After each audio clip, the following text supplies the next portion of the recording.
In today's video I want to show you guys how you can easily use a quick shifter here on your motorcycle. Okay, for the first what we have to do is that we here press the clutch and then here press down with your foot, and then you get into the first gear, and now we can easily drive in the first gear. So here give a bit gas and something, and after that when we are driving, then we can easily use the quick shifter. So what we have to do now is that we don't have to press the clutch, we only have to go here in the second gear, put it up here, and again and again and again, and this is what we can do to use the a quick shifter. So we don't have to press the clutch here. We have only to press the clutch when we go into the first gear, when we start to drive. Or what you also can do is that we here also press down without pressing the clutch to get into the first gear or something, or in the from the fifth gear into the fourth gear or something.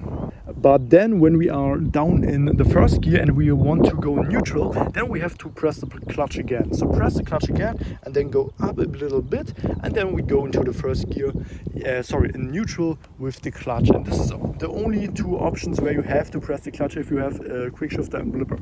If I could help you with the video, then please leave a like and subscribe, and see you next time.